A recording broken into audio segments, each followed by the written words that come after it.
In this video, we're going to learn how to do CSS, which is cascading style sheets. But first of all, what we want to do is just clean up any issues that we had with our web template at the minute. So first thing I can do is look at the folder. Okay, so I can say I've got my raw folder with a couple of raw files in here, which is my header and my logo. I've got my CSS, which is empty. Images, I've got all the images that made up this header. Right, they're all separate, and you can see they're all JPEGs in my case, and I've got one GIF image file format. And then I've got templates, and I've got two template files. One is the DWT, the Dreamweaver template which we made, and the other is the one that we got from Fireworks, right? So this is the template that we made. And now I've got these three individual pages. So if I open with Google Chrome, okay, so what happens here is you can see I've got one little mistake. I got this home up here, but I want it to be underneath here. Now that's just simple because what I did is I created a div tag or a layer, and I didn't say to put it underneath. Okay, so on all of my pages, it all appears over here. So to edit it, what I need to do is just open up the template. So here I've got it open. If you can't remember where it is, you just go to the files on the side. Make sure you're in classic mode, of course, right? So we're in classic mode. Files on the side, template, and it's the template DWT. You can actually bring this over so you can see this a little bit better. Double click DWT template, and it's this box here. So what I'm going to do is select it, okay? And to do this, I want to go into the code to change it. So when I go from design view and click on this box and then code, you can see it's highlighted down here. So all of this is related to this editable region, and you can see that this line of, it looks like code, but this is what's called a comment, okay? Because it's got this exclamation mark dash dash and dash dash, and then a close bracket on the end, and then here again, okay? So these are usually used as HTML comments, but you don't often see too many HTML comments written. Okay, so they start like this and end like that on a line.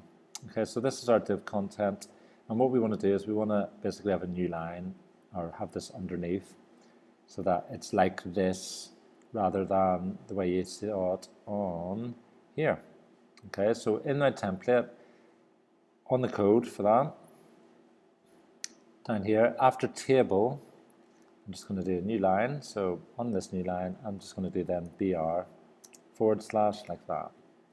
So this is a break or line break. Okay, so when I do design view, it's left a bit of a gap, as you can see. So I'm going to do file save, or you can do Control S, and it'll ask you to update it. So when I want to update it, that's going to update all of my other pages. So I can close that. And if I open up Google Chrome and refresh this page, of course, I need to do refresh, I can see that home is now underneath. Right, so that's really good that we've got that. Next thing I want to do is start to look at the CSS. So I won't want this title to be this size. I want it to be maybe heading 1 or something, but we can customize heading 1. So to do this, what I'm going to do is create a style sheet and attach it to my template, and then that will in turn affect all of my pages. Okay. Now, over here we've got this CSS panel, but we can't do anything yet. What we have to do is first of all create a CSS. So I'm going to just close this template page. And I can either pick create new CSS or file new, and it comes up like this, and I can pick CSS here and create. Now when we create a CSS document, this is a different type of code. Okay, so CSS is for the styling of our fonts and so on, and it looks different. Okay, so the first thing we will do is probably the body. So we'll do body, and you press the tab key, and then we will do curly brackets open, and then curly brackets to close it at the end. So this is how it looks, okay? And as you can see, I can actually pick from these. So what I'm going to do is just pick the font for the minute. So you could actually just start typing it in, right? So when I do font, I will want to pick the font family. So now I can double click on that. And the reason that we've got more than one here is because fonts are actually stored in the computer. So I can demonstrate that. If I go to my settings on my Mac here and just search for fonts, maybe not in the system preferences, maybe I need to actually search font book, yeah, that's what it's called here on a Mac.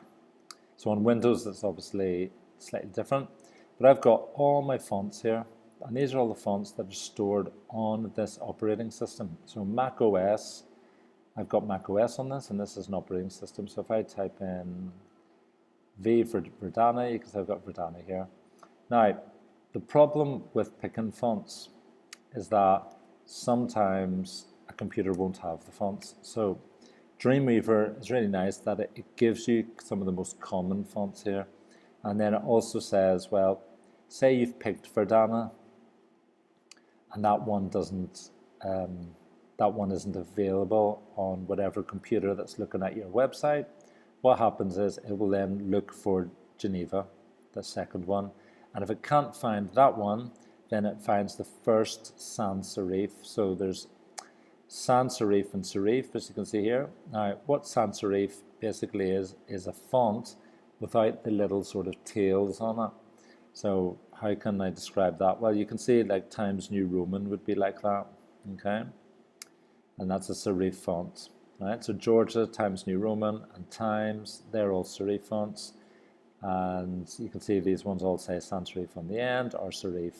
Now, a lot of websites tend to use sans serif fonts. So this would be lettering more like what you see right here, right? There's no little sort of tags or tails, as we might call them, on the ends of the letters, okay? So sans serif is more like a modern font that you would see on computers, right? So this down here, all of this text and what you see on the top of my window, insert, modify, format, that is all a sans serif font.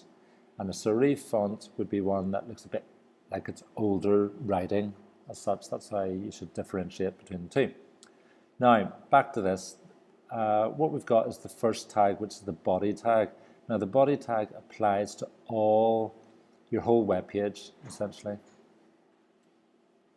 And when you finish off the body tag, you do, you finish off this first attribute. And what we do is we do a semicolon on the end of that.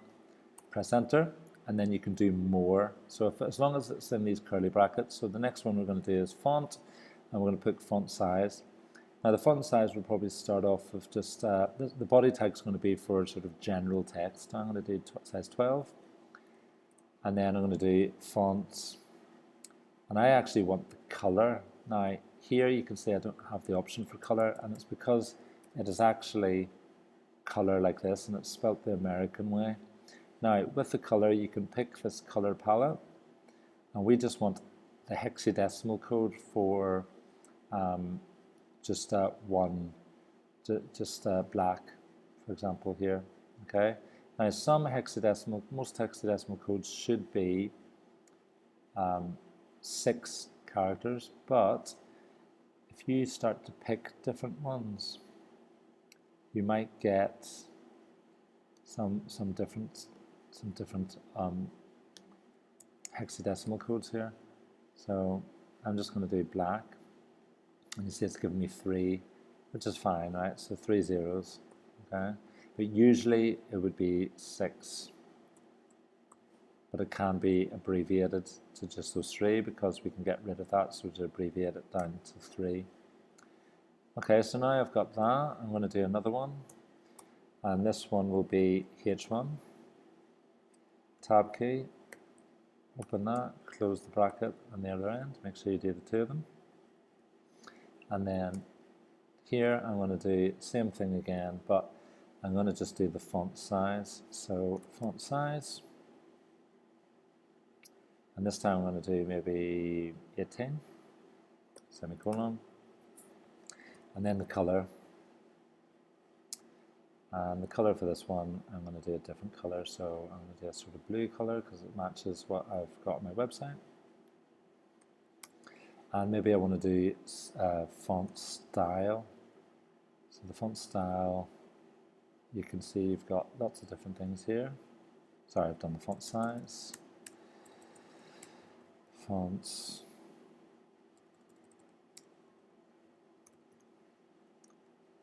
Font style, or font weight probably. And there you can go, you've got different levels of bold or bolder. I'm just going to do bold and semicolon. Right, so we're going to save this now. So we've done a couple of them, but we will do more. So save as, and we want to put this in our CSS folder, and we're going to give it name surfing styles. Now you can give it the name of your website and just call it whatever your website's called, and styles. So now I've saved it. I'm going to close it for the moment, and you can see it's now inside my CSS folder. I'm going to open up my template DWT, and what I want to do is now apply that style sheet to this, and we will only notice one thing. In here, this text, for example, this is part of my body, and I can tell because I select it, for example, down here it says body. When I click here, you can see body, and then inside this editable region, then inside this div tag. So if I go to the code, and from the top, well, not the very top, but here you can see I've got body. So everything that's going to be in the body is basically everything in the page, right down to the bottom. So there's the close tag for the body tag. Okay, so we will just attach over here on the CSS panel, attach the style sheet. You can browse, and from the CSS, there it is, surfing styles, open. And then we've got options to link or import. We want to pick link. Okay, that, and you can see my text is automatically changed straight away. And I've got this linkage here. I've got now surfing styles, which I can look at, or the source code for my web page. So this is the style sheet, surfing styles, source code for this page. Right, so the next thing I want to do is just save this. It's going to ask me to update, and now if I look at my web pages, so index, you can see I've got that style applied to this one. If I open up news, it's the same, okay? So what we want to do now is maybe change these ones individually. So this first one, home, we've applied two styles to this. So home, we probably want to change and say the format and say heading 1, because that's the H1, and you can see it's gone blue, okay? And then if I do a new line and say this is my home page, just for now I'm writing that, but obviously we'll need to fill this with more information. You can see that this is heading 1, H1, and this one is, well, it's in the paragraph tag, but it's also in the body tag. Okay, so all of this is in the body tag, and this one's in the H1. So when I look at it down here, I can see all of the tags that apply to this bit of text. If I select it, I've got H1, this tag, which is an editable region, then the body tag, and then this one as well. Right, so I can save that one, that's my index page. Close that template. I'm just going to open up news. Do the same thing, just select news, down here format, pick heading 1, save that, close it, open up links, change links to format heading 1. And then I've got that sorted. So what happens now, if I look at my web page, you can see I've got this heading. And if I want to change the heading, say I look at that and go, it's really small. I don't have to do it now 3 times. I can just open up the template or the style sheet. So I can go straight to the style sheet if I want. And in H1, I've got heading 18 pixels. So let's say I change it to 30 pixels. And when I do save, just go back to here, refresh, and that's changed to be a lot bigger, as you can see. Go to news, that's also changed, and so is links. So that's what's really good about using style sheets. It's a little bit the same as like the way we've used this template. You change the template once and it affects all the pages. You change the style sheet, you change one thing here, and it affects every page, as long as each one of these headings has got that H1 tag associated with it. So you have to make sure that this is H1. And we can actually look at that just very quickly before we finish this video. If I open up my index, select that text, go to the code, you can see it down here. It just says H1, right? And I've chosen in my style sheet what I want H1 to be, okay? Now, what about the font family for H1? Well, it's inherited from body. So that's the reason in H1 I didn't put the font family, because the font family I've chosen that I've said that all my text is going to be Verdana or Geneva or Sans Serif. So H1 will automatically get that because the body tag has got that. Okay, so H1, or if you did H2, for example, you add an extra one, it would also inherit that body tag.